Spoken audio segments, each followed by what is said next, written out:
So I just want to thank the trustees for approving this contract, the leadership of Superintendent Ebert. But more important, I want to thank the 18,000 educators that go to work every day and end their day asking themselves, did they make a difference? And they did in terms of trying to educate a child. So I just want to share a few things. I want to get into some of the facts of this agreement, but I also want to put it into context, okay? We heard earlier some comments about the 2023 contract dispute, but more important, the 2023 legislative session. Historic funding. This school district got money that it probably will never see in our lifetime again unless there's significant political change in this state that says let's invest in K through 12. And the whole effort in that last negotiations was to try to make the salary schedule competitive. You know, most of the places that we compete with to fill vacancies is the Western United States. 2015, 10,000 vacancies existed and we weren't competitive.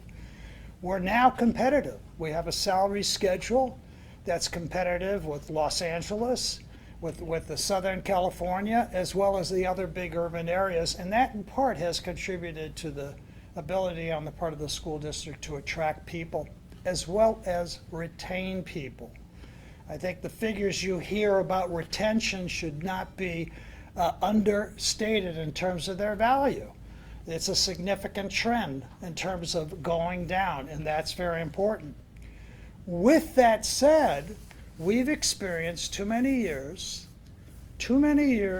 where we have a classroom, we don't have a qualified teacher in that classroom, not in any small number, but significant numbers.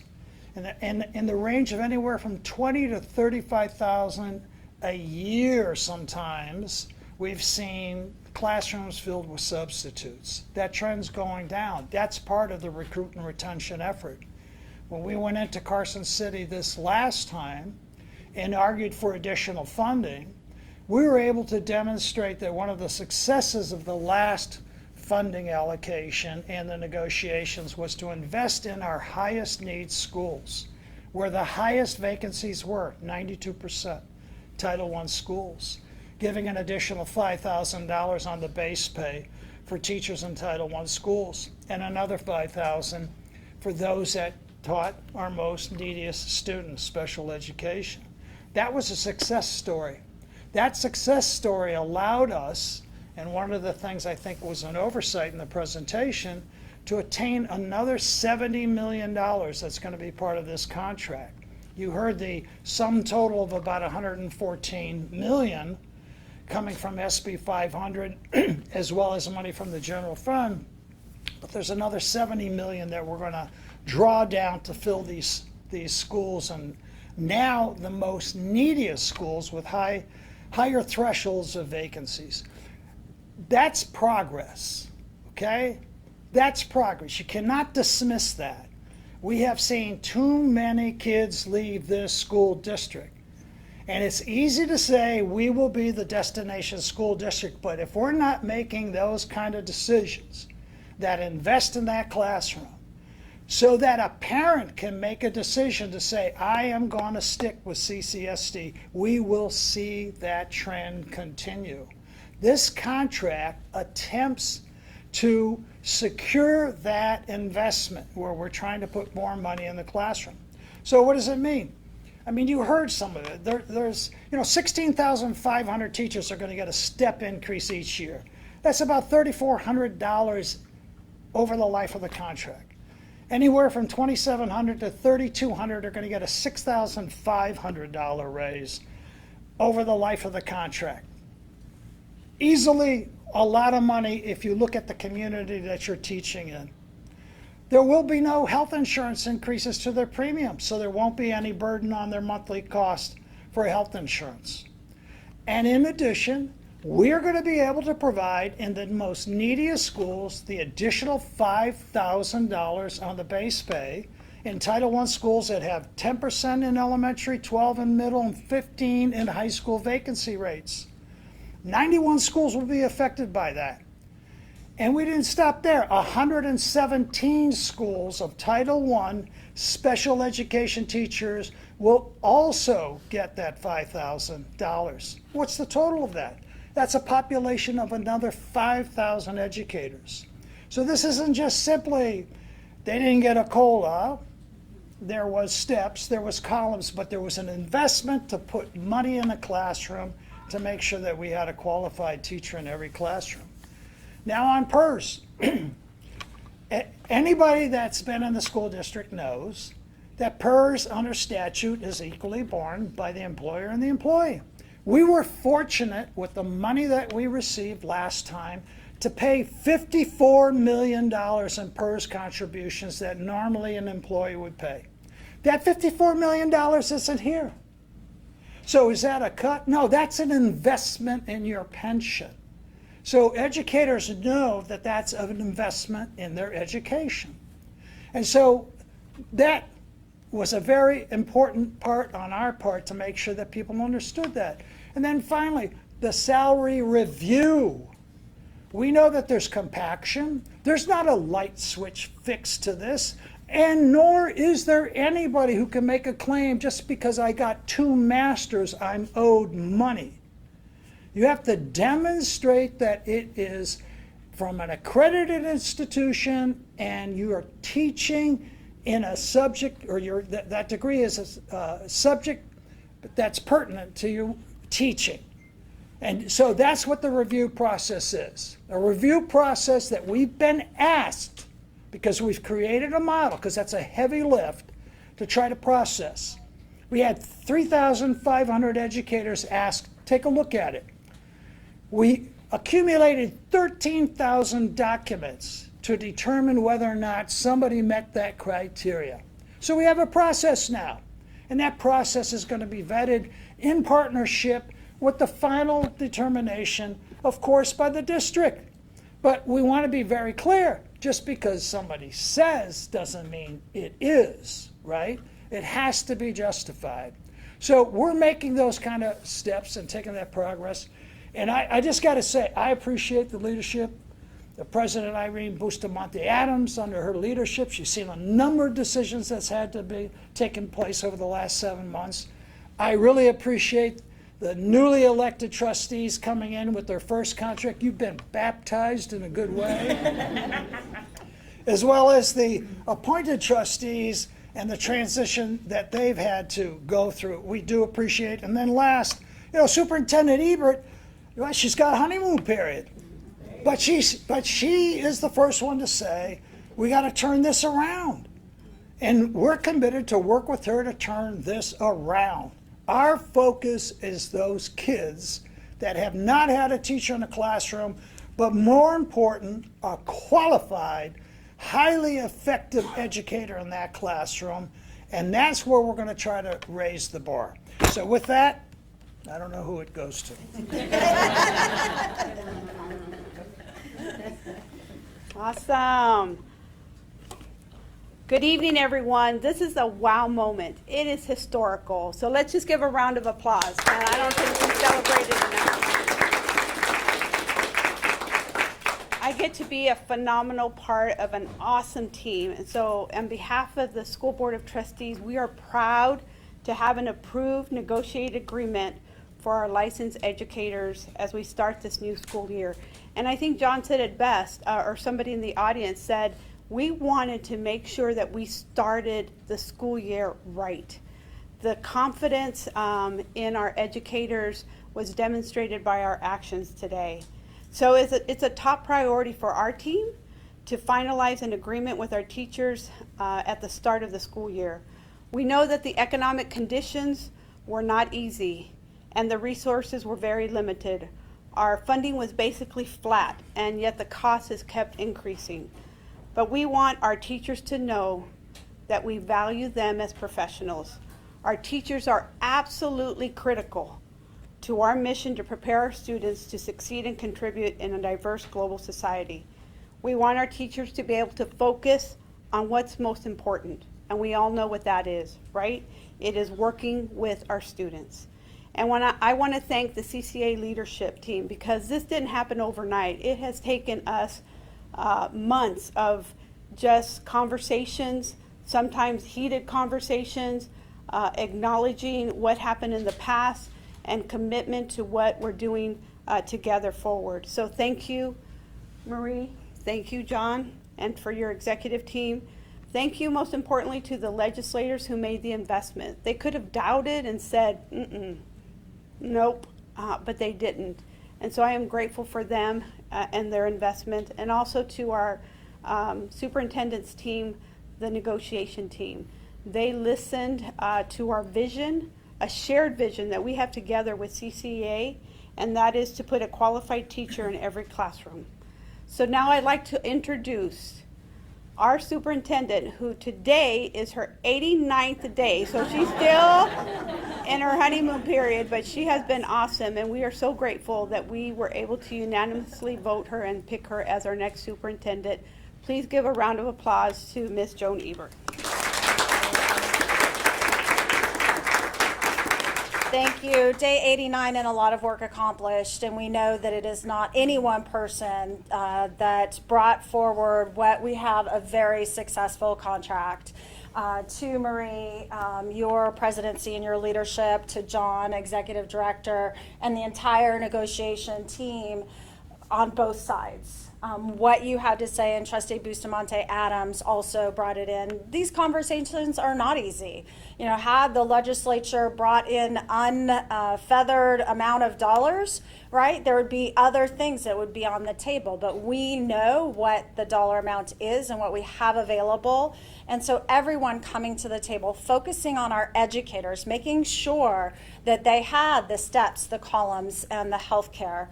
I think everything else has been said. I just want to double down on when we have a contract, pay, working conditions, we want people that can stay and know they're valued, that they're here, and that they will come beyond year 29, 30, 31, 32. They will stay with us to educate and lift up the entire Clark County School District population for success and making sure that they thrive moving forward. Many other components of the contract were spoken to earlier, but leaning in again with the legislature as well. You know, going into it, we knew there was a $191 million shortfall, right? Decrease in revenues. But the team here in front of you, and actually others as well who are not standing in this room, made sure that there were many, many conversations with the leadership in the Assembly, as well as the Senate and the governor himself, to make sure that we continue on a path of success, and we will continue to work together in partnership to make this the destination district. So with that, the team stands ready. Melinda, are you handling the questions? Take questions. So this is a question you guys addressed during the meeting today, but I think it's a question that a lot of people want to know, a lot of teachers have. What is this contract, who does it apply to? Is it only union teachers? Is it all of teachers across the board? 100% of our educators. It is every single educator within the Clark County School District. As far as like the criteria for the review process, can you guys go over that one more time? Yeah, as explained earlier, we'll be going through. We are very fortunate that the CCEA went through some of their own membership and backing that process up. When you go into the legislature and when you go into negotiations, you need to know about how much money you're talking about. How many people can say, as noted earlier, you know, I should be. Well, you have to, it's trust but verify. And so that's what we'll be doing. We'll be going through the verification process of where people, you know, should be, and then we'll move forward from there. Is there an estimated number of how many veteran teachers would like to adjust their salary pay, or? At this moment in time, would you like to address what you found through the? About 18,000. Now, in all seriousness, you know, in 2022, we made a modification to the salary schedule with ESSER dollars that eliminated the first column. John, do you want to And cover? there was there was compaction, right? So there's a population there that's affected. And then, of course, February 1st, 2024, the new salary schedule came in, and we had new people come in. And so there's an opportunity now for people that may not have been placed, or where they can make an argument where they could be placed differently on that salary schedule. So we took a survey, which was not just members, it was non-members. 3,400 educators submitted the survey, right? And there was a significant number of them that provided all the documentation, right? But there were some that didn't have enough documentation, and there are some that probably will not ultimately qualify. So to answer your question, it's unknown at this point, except to say 10 million on the first year, 10 million on the second year, should probably adjust almost 60% to 70% of those that have a legitimate case to have a placement review. I have a follow-up to that. How did you come up with the 10 million each year? And then, I just blanked on my second part of the question, so I'll come up with that in a second. How did we come up with the 10 Yeah, how million? did you come up with just the amount for that? Well, limited. It's finite bucket of money the district had to work with, so it's really a question of how much can you invest in that area, right? And so that's what the parties agreed to. Now, with that finite bucket, on the first year, the population that qualifies is going to ultimately hit that cliff and use that money up, and then we go into the second year. And then I think, as John Okazaki, which, by the way, kudos to the guy, did a good job at the table. We have to continue the process going into the 27 legislative session to secure more dollars if we need it. I remembered when he mentioned that it'll go off of seniority. Is seniority like time with CCSD or time as an educator in general or education-wise, or what does seniority look like? So the criteria, the first is the population is that compaction issue. The second population is Title I schools that have high vacancies, and then the third population is everybody else. It's based on district-wide seniority for all three tiers.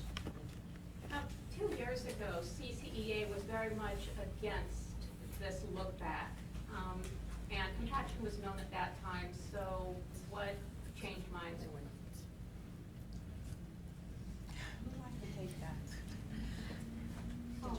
No, I would just say, great question, tough question. And so, from a school board trustee, we knew that as a team, that we wanted to address that issue on the table. And this was a time such as this, with this kind of collaboration, we could tackle it. We couldn't have that conversation before.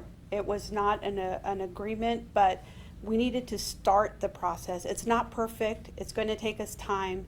It's going to take us money to get there. But this is the team, the right team. We have the right people in the right place to be able to meet the need. Can CCEA also answer that question?